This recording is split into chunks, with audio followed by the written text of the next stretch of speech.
Hello, everybody. Welcome to Behind the Ball.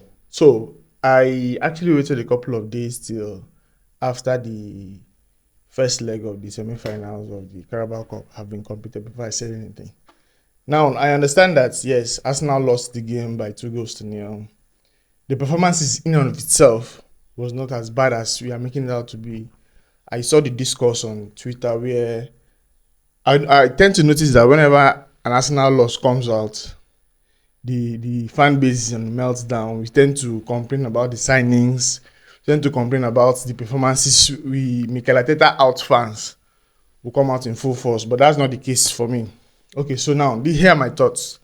First of all, we created enough chances to win the game. Martinelli missed a clear one-on-one. Havertz missed an almost one xg chance. So if you think about it, I think we closed the match, or we ended the match with an xg of about 3, which in of itself should be enough to win the particular match. However, we did not take our chances, which makes us wonder if we really need to bring out or go into the market and get to number 9.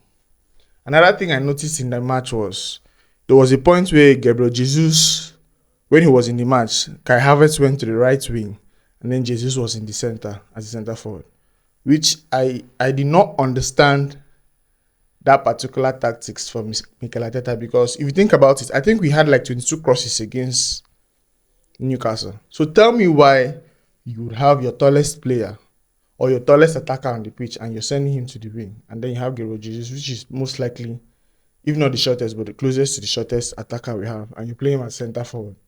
It wasn't good enough. However, the good thing is we still have the second leg to possibly come up with something better and hope for the best. Now, I want to talk about Martin Odegaard.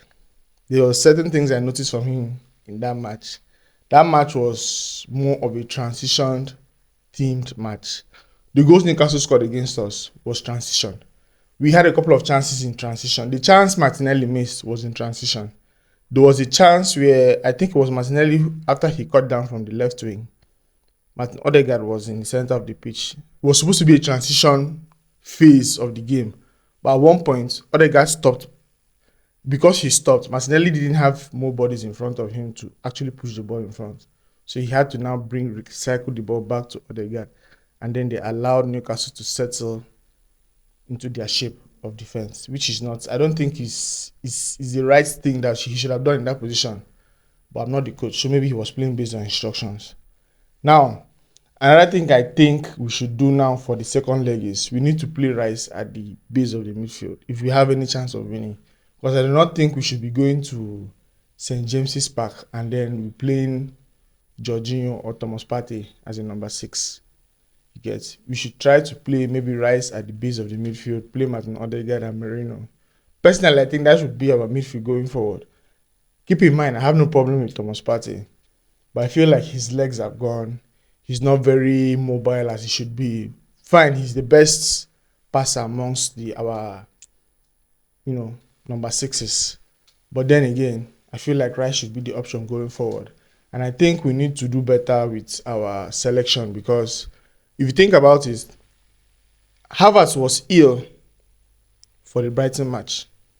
Gabriel Jesus is in form. He has scored 5 goals in 7 matches or thereabouts, if I'm not mistaken.